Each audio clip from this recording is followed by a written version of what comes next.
Welcome my love light lifers, Nattie Tee here, your vibrational coach. Today we are talking about manifestational tips for Taurians. If you have Taurus in your chart, if it's your sun sign, or even if you don't know if it's there and you just have these traits, this is going to help you to use them to manifest quicker and easier. The traits we're talking about today are strong, dependable, sensual, and creative.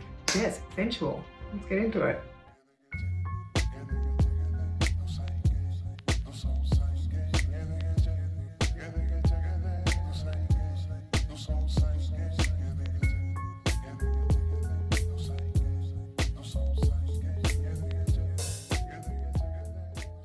I want to say welcome back to my returning subscribers. I love you all. And also, if you just rocked up and you're just chilling with us now, welcome, come on in. Don't forget to subscribe so that you can get more of this content, because there are a lot more personality traits that we're going to cover over all of these videos. We're going to do every single sun sign and a lot of traits. So even if it's not your sun sign, if you have those traits, you can then watch the video and find out how to use it to help you manifest.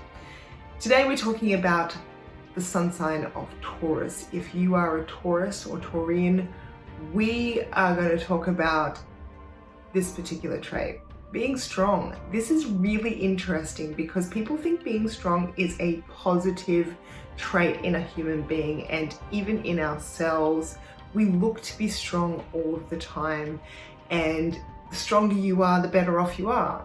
Isn't that how it works? Except being strong can be a really big detriment to those of us who are trying to create deliberately.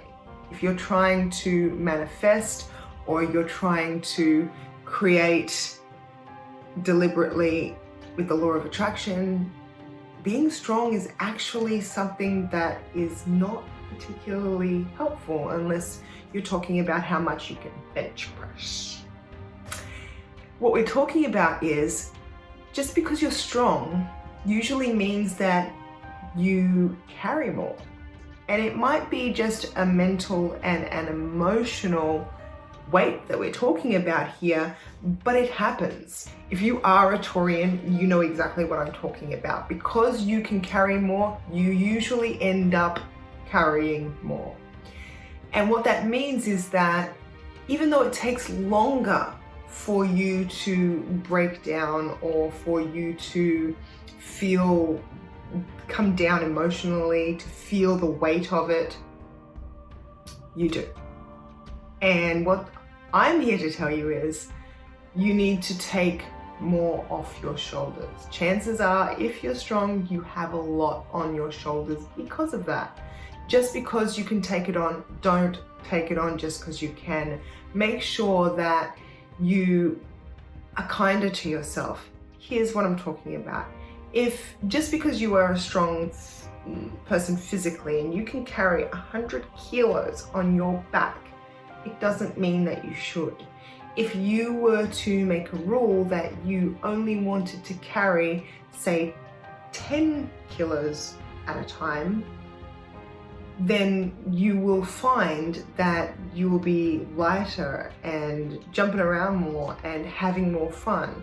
The reason why we tend to idealize taking on more, carrying more, is because we think, hey, I want to be able to carry more. So if I push myself, I'll be stronger, I'll carry more. And when large weights come upon me, I shall carry them. The problem is that we don't want heavy weights. We don't want to be carrying a heavy weight. That's the reason why we keep pushing ourselves to be able to carry more. We actually want to carry less. We want to feel lighter and freer, but we think it's inevitable that the heavy weight is going to come. So we should be strong enough to carry that. And I'm here to tell you, if you make it a habit, a rule of yours not to carry too much, not to take too much on. You actually learn the mental habits to take on less, to let more go, to not let it get to you as much, and therefore not having to carry as much, therefore not taking on other people's problems, therefore not taking work home with you, therefore not worrying about what you can't help. That's a really, really important one. We're going to move on to dependable, because this is another trait that other people think is amazing in you. It is a really good trait in a friend or a colleague or a family member or a spouse, being dependable. However, if you're the one who's dependable, chances are it's not that great for you. Why? Because it means that you bind yourself to the expectations of others. If I say that I'm going to arrive at 4 o'clock, then I will arrive at 4 o'clock. Rain, hail, shine.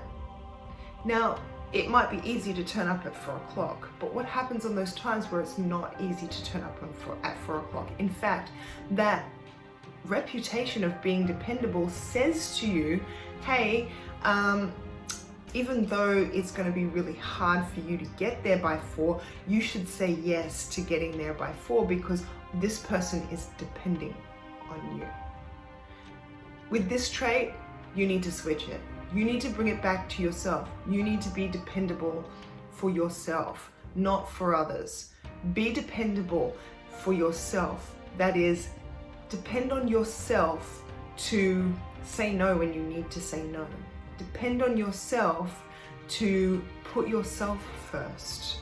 Depend on yourself to get the things that you need to stay in alignment done. To depend on yourself to think those thoughts that help you stay in alignment rather than take you away from it. Sensual, this one's the one everyone's been waiting for. I should have left it to last, but I didn't. We're here, number 3, sensual.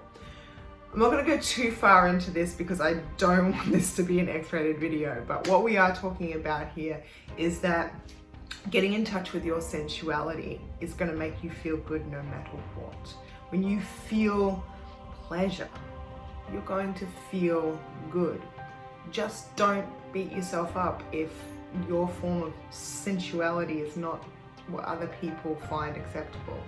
Enjoy your sensuality, because the arousal that comes from that actually has an effect on the body and the mind that releases resistance.